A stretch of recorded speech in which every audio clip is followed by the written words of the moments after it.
Welcome to Top Shelf. I'm David Pearson. On this show, we bring you the best in consumer electronics, past, present, and future. This week, in a stunning twist, we're talking about the Samsung Galaxy S4. It's probably the biggest phone launch by any other company other than Apple ever, and I've spent a week with the phone now, and here's how I feel about it. Samsung's basically synonymous with Android now. People don't ask for Android phones anymore. They ask for Galaxies or the Galaxy phone. Now Samsung's out with its latest Galaxy phone, the Galaxy S4, and this time instead of trying to take the Android crown, it's just trying to keep it. The Galaxy S4 is almost exactly the same size as the GS3. It's a tiny bit thinner and lighter despite having a larger screen and a bigger battery, which is impressive, but to the untrained eye, it's still pretty much exactly the same device. And next to HTC's gorgeous One, that's a bad thing. The GS4 just doesn't feel like a high-end smartphone device. It's still made of slimy, slippery white plastic with silver edges that just don't feel good to hold. The device is ergonomic and does fit nicely in your hand, but it's just unpleasant, as if your hands are always dirty and sweaty as you hold it. Lots of people didn't mind that on the GS3, and it's not any worse here, but I wish Samsung had stepped up its game in response to HTC's gorgeous design. From a pure hardware standpoint, there's really no contest between the GS4 and the One, or even a phone like the iPhone 5 or the Xperia Z. But in most other ways, Samsung's new phone holds up. It starts with the screen, a 5-inch 1080p display that's absolutely gorgeous. It's a Super AMOLED panel, which means it has slightly over-exaggerated colors and contrast, but it's so dense and so bright that it just looks great. The camera, too, is a big step forward. This is the best camera I've ever used on an Android phone, period. It's 13 megapixels, it's sharp, and it's accurate with great color reproduction and just fantastic photos. But where the camera really gets wild is in its software features. There are just so many things you can do with the GS4's camera. You can erase photo bombers, create GIFs, take panoramas, and a whole lot more easily and right within the camera app itself. It's not as good as a dedicated camera, especially in low light, but it's as good as any smartphone camera I've used. From a sheer things this phone can do perspective, no other smartphone even comes close to the GS4. In addition to all the standard Galaxy S and Note features, there's some new stuff here too. Air Gestures lets you wave your hand over your phone to scroll through pictures or down a web page, which is neat. But the real use I found for it was waving over the phone to answer it or waving to change between songs while you're listening to music. Air View is the same feature we've seen on Note devices before, letting you hover over a calendar date or an email to see a preview of its contents without having to tap in, but it now works with your finger. Those two things don't really change how you use the phone in general, and they do get in the way sometimes. They're nice to have around when you want them, but they're really not game changers. There are a bunch of eye tracking features as well, most of which don't work all that well. Smart Scroll is supposed to track your eyes up and down a web page and move things as you go, but it doesn't work all that well. Smart Pause pauses a video when you look away from the screen, but even when that does work, it's sort of obnoxious. Smart Stay figures out when you're looking at the screen and keeps it on while you read or watch a movie, and it does work, but you mostly don't notice it. That feature was on the Note as well, and you also get the multi-windowing feature from some of the Note devices, which is pretty handy. I could pretty easily do without all of the ways Samsung wants you to interact with your phone, but the new software and apps that come with the GS4 are actually pretty great. There's an IR blaster plus the Watch On app, which together control your TV and cable box, plus search Netflix and other apps to help you find things to watch. I like the app a lot, and I found myself using the GS4 as my remote control more often than not. There's also S Health, which gives you Fitbit-like tracking for steps you take, calories you eat, your mood, and more. It's cool, but it won't be really great until its accessories come out in a few months. There are many, many, many more apps too, most of which you probably won't use much. There's Group Play and Story Album and so on and so forth. But Samsung really does add a lot to the Android experience here. And even with everything it can do, the Galaxy S4 offers great performance and surprisingly solid battery life. Nearly everything is fast and smooth, though there are a couple of awkward jitters that make it seem like Samsung hasn't quite worked out its software kinks yet. You'll get a full day's use from the battery without any trouble, and with a little bit of babysitting, I could get well into the next day as well. I'm happy to charge my phone every night, personally, and as long as I did that, the GS4 never gave me any trouble. The Galaxy S4 is a very good phone. It's fast, it has a great camera, it has a gorgeous screen, and it has some really useful software features. It has too many software features and can be overwhelming and confusing as a result, but the phone's super customizable and can eventually be suited to your liking. But even with all that, I just can't get over the fact that I don't like using this phone. It feels cheap and unimpressive, especially compared to the HTC One. And don't forget, the HTC One has plenty of impressive features too. The GS4 is a slightly more powerful device, but the One is more enjoyable, more impressive, more refined.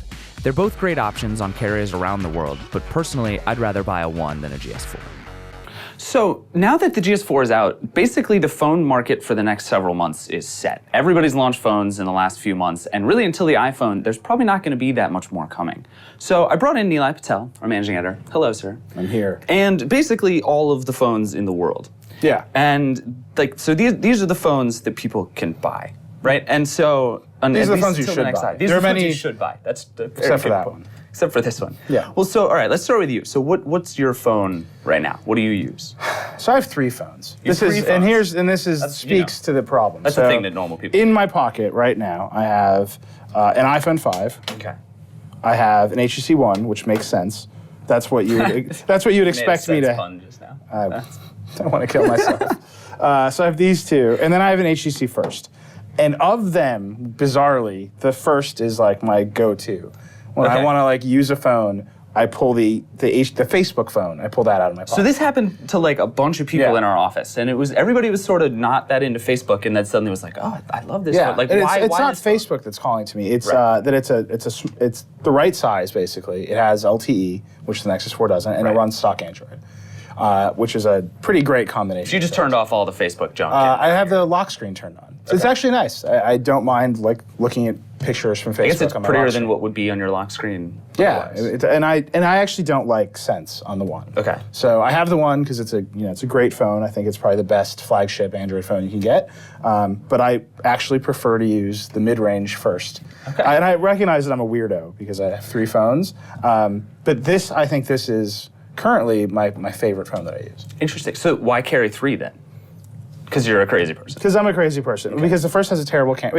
It's all trade-offs. The First has a terrible camera, so I use the iPhone for its camera. Yep. And then they both have small screens, so when I want to watch stuff, I use the One. No one else should have this problem. Fair enough. I mean, but they do, and like that's sort of the problem with all of these, right? Is like there are a lot of things I like about every single one of these phones. Like this is the Droid Razr Max. It has a battery that lasts 400 years, and that's really great. But it's huge and ugly and has weird software. It is extremely ugly. I will say we have 2 Motorola phones here. We have the Razr Max and the Razr M. Mm-hmm. And the Razr Max, you can make a really solid argument for this phone because of its battery. Which just lasts forever. Yeah. If that is your primary consideration, you should get this phone. But you should immediately put it in a case and not tell anybody that you have a Droid Razr Max. I see this. Because it's tremendously ugly. Yeah, it's like the weird Kevlar thing that they and it's the shiny. Nice. I don't know why Motorola does the shiny thing. This one is the Razr M, which is kind of the same size as the First, which is great. And until the First came out, this was probably the only small phone to buy. But this color, this particular pearlescent white, to me it's like the color of like middle-aged, like elder middle-aged women. Like if you were like a 60-year-old woman and you wanted to buy a Cadillac, you'd probably buy it in this color. Does that make any sense to you? No. That's how my Almost mind works. This is the old Motorola. Like this Motorola is going away. Hopefully all this is obsolete and this is a design language that thankfully like put them in last place. Fair. And they're gonna, in Google, now that they own Motorola, is gonna reboot. The only one to buy here is the Max because of the battery. Right. Well, and that's, I mean, the thing that's been interesting to me is seeing with Motorola stuff is they've come out and said, like, we're going to make phones that are a good size and durable, which seems like the most obvious 2 things in the world to say about your phone. But everybody freaked out. They were like, yes, finally. And yeah, it's just sort of depressing. Right, but so if they're rebooting their build quality, I think it's interesting to see how companies like HTC with the One have gone really, really far ahead with build quality and materials. This is one of the few phones I showed to people where they're like, that's really hot. Yeah. Particularly people who are very happy with their iPhones. Right. They Everyone see just this. wants to touch it and hold it. I think it's really like, cool. Just the like curve on the back and the everything. Yeah, it it's just a beautiful feels phone. great. I wish the software was better, and that's why I'm using the First. Link feed, man. So the First from HTC, and the white one actually feels way different than the black one feels way different than the white one that I have. Really? How's that? Yeah, this is more rubbery and matte. This one's very matte and like smooth, and this one's very rubbery. But this is basically, and poor HTC, they just settled their lawsuit with Apple. They basically built an Android iPhone. Yeah. When you hold this in your hand, it feels exactly like the first iPhone and the 3G, some combination of the first iPhone and the 3G. Right. All the buttons are laid out in the same place, the headphone jack and all. The only thing... I remember when we first saw the leak of this phone, everybody was like, no, that's just a bad render of an iPhone. And it was like, oh no, it's real. I mean, this micro USB slot is really janky and bad. I think it's super funny that it's just like, here's a slot. But this is basically, and I think the reason that Facebook wanted this phone is because all of those people who are using Facebook on the iPhone, they're going to pick this up. It's going to be interestingly familiar, or as immediately familiar as hardware, and then you're sucked into the Facebook universe. Right. Or if you're smart, you turn it off and just use stuff. But the weird thing to me is like it seems sort of natural that people would want a phone more this size, right? Like this just feels good and seems great. But then the best-selling phones out there are gigantic and like increasingly gigantic. Like the Note 2, this is this is comically humongous. This is like Yeah. like an SNL prop. Yeah. And yet tens of millions of people bought this thing. Like, that doesn't make any sense to me. I mean, and it bloops. It literally, it's like raindrops in my face right now. So really with Samsung, upsetting. I don't understand what they're doing or why they're doing it in terms of their hardware. So this is all plastic that is made to look like brushed metal. Right. So it's like the worst design trend of 2013 made to look like the worst design trend of 1998. And Samsung's literally been doing it that entire time. And this is just their game, and it's working. And I actually think the screen on this one is like very, very green because it's a super AMOLED panel. But if you want a giant screen, this is the name of the game. And people seem to want giant screens. I guess. I mean, I have enormous hands, and I'm not super into this giant Right. screen. But it's here. I don't know if anybody's using the stylus. I saw a woman the other day. I was at a conference, and she had an iPhone in a case, and the case had a stylus on a chain with a chain Wow. on it. And I was like, you should just get a Note 2. Like, let's just move away from whatever that problem and situation It's like the is. chain wallet of 2013. It's awesome. But I mean, this is optimized for a giant screen. I don't think anybody is buying this for its pen features. Right. I think they're there and they're crazy. But Well, and so that brings up like the whole debate I had with the GS4, this terrible feeling phone, was like, do people care about design, right? Because Right. it's like on one hand, it's beautiful. There's like a great screen, it has a great camera, and that's the thing that kills me about like 80% of these phones. Right. Is the camera just sucks. Like the first camera is miserable. Yeah, it's awful. And They should be even some of the ashamed of Samsung themselves. cameras are bad, and Motorola's cameras Yeah. are bad, and they're just like, this is a great camera, and you know that's awesome. But I hate holding and using this phone, and Yeah. I constantly would just like put it down. I would get an email and put it down, and then pick up the one and answer my email on the one. Right. But like, am I crazy? Do people like these sell like crazy? Do people not care? I mean, I think that these have been. I think if you look at the previous HTC phone, the One X, for whatever reason, Also a really well designed phone. I actually don't. I mean, I think it was less eye-catching and less pleasing. I think it was just well put together. It felt solid. Yeah. But compared to something like this, which has an enormous, vibrant screen, that phone, I don't think it seemed as like high-end. Okay. That's I fair. think the One seems very high-end in comparison. Yeah.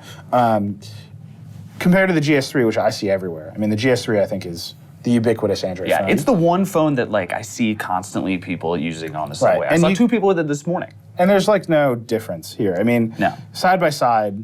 Except there's a system update. Yeah, there's just No, the reason I remember seeing 2 of these this morning is because I looked and I was like, oh, I wonder if they have GS4s. And I Right. spent like 10 minutes and was like, nope, it's GS3. Yeah, I mean, this has a bigger screen. It's a little bit thinner, the 4. But this phone to me is Samsung has to take a reboot of its design, the same way Motorola Right. has to. Right. And they have to say our flagship phones need to compete on hardware, design, and polish with HTC, with Apple, with Nokia, because these phones are all really great in terms of their hardware build Yeah. and how solid they feel. And the GS4 to me, like, literally just feels slimy. And then you turn it on, and I think everything Samsung does to Android it looks like a cartoon. Yeah. It's really overwhelming, like just in terms of like visual noise and amount of features that you can screw with.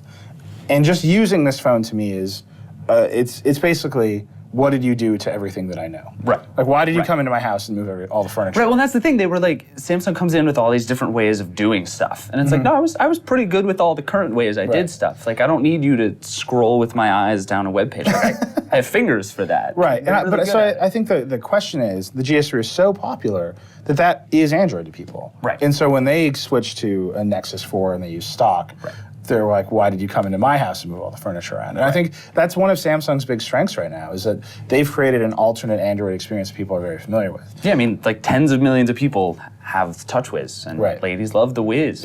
They do. Maybe they do. I mean, Big Papa Joe is a controversial Knows opinion. his stuff. It's a reference from the Verge cast. For Go those watch of you it. who are If new you to missed Top it, Shelf. go watch it.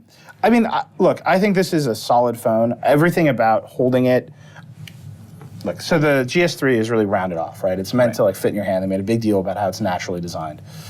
Whether or not that's true is up for debate, right? With this phone, they just squared it off. So you've got this incredible collection of like shapes Yeah. that are in your hand. You've got rounded parts, you've got squared off parts, you've got weird textures, you've got this plastic-y looking metal that is still plastic, or metal coated in plastic. God knows what. Whatever is going on here. Everything about this phone is kind of haphazard. Right. And it's really powerful and has a great processor and a great screen. And everybody is raving about the camera. The camera's really good. The software is really interesting. I think it takes better pictures than the One in a lot of places. I think it takes pictures that rival the iPhone.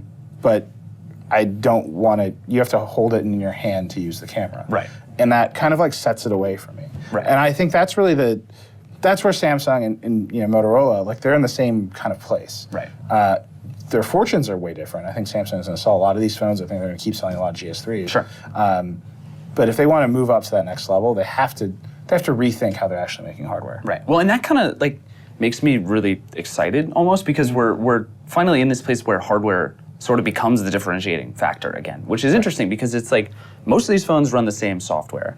And we've seen phones with really good hardware, like the Lumia 920 here, which I still love, and I love this blue. Like every time I pick it's it up, enormous. That is an enormous It is, phone. yeah, it's large. I mean, like compared to all the other phones here, it is comically huge. You could kill a human with this phone. Like there's no question. It's a brick. And so, but it's beautiful. It has a great camera, but it's huge and it runs Windows Phone, and like that sucks.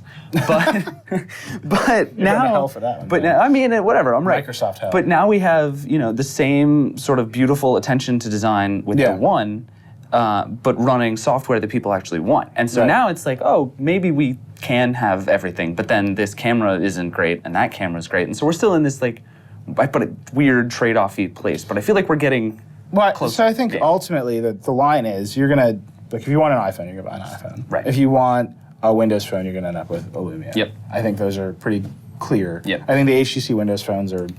I think that has a better camera than the HTC Windows phones. It does. And I think that's an important consideration. Right. Well, and that's kind of the whole game with Windows Phone, right? Yeah, I mean, it's like the rest of the software is the going to be same. Windows Phone. Yeah. So I think that's clear. I think on the Android side, you're going to end up probably with a GS4 or a One. And I think that most of the GS4 reviews, yours included, I read, basically land on that. You're going to end, if you're buying a flagship Android device, these are the ones you're going to buy. And the question is, do you want the one that, whose software do you want overlaying Android, right? And whose bad hardware decisions or trade-offs do you want to live with, right? Do you want to live with a great camera and like kind of slimy feeling hardware, and then this like cartoon software, or do you want HTC software, which I really mean, just honestly, I dislike Sense. Or do you want HTC software and a great piece of hardware, and a camera that's really good in low light, but then kind of not as good otherwise. And it's it's a really good camera. So I land on the One, and I think that's why I have a One in my pocket, even though I end up using the First all the time, because that's the Android hardware I think that right now is just leading the pack far and away. And I think a lot of people are going to buy this phone, and I think a lot of the tech press and tech reviewers are going to be like, why? Why? Because the One was really HTC's like big last stand to prove itself, and I think it did. I think if you look at the One as HTC's like comeback opportunity, I think they've really put a line in the sand. They said we can compete, and we didn't compete with the One X. And they're kind of obnoxious about it too. Yeah, and they're really. I saw a bunch of HTC executives like retweet our review. Nice. Because the last line is you said you're going to buy a One as well, and it wasn't just you. It was like Pogue and Mossberg. Like down the line, everyone's saying you should buy one. Yeah. Whether or not that's going to have any influence or effect on the market, I think remains to be seen.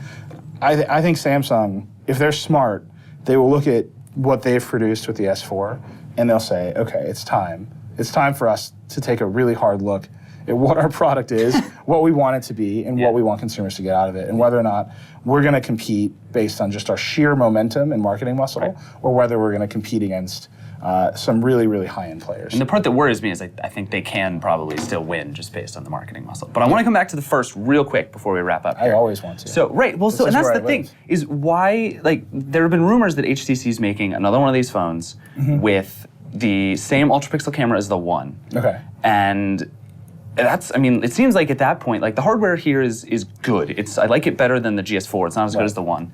And if it just had a better camera and was still this size, it's still sort of mid-range specs. It's not 1080p. Well, with this phone, then maybe, like, is that all people want? Like, what this phone proves to me is that the raw spec race can kind of be over, right? This phone doesn't have a 1080p display. It's not 5 inches. There are times I wish it was bigger, but whatever. Like, I use it, it's fine. The only thing I want it to have is a better camera. Like the processor is a little bit slower, the screen's a little bit smaller, but none of that matters because what matters to me is how good the software is.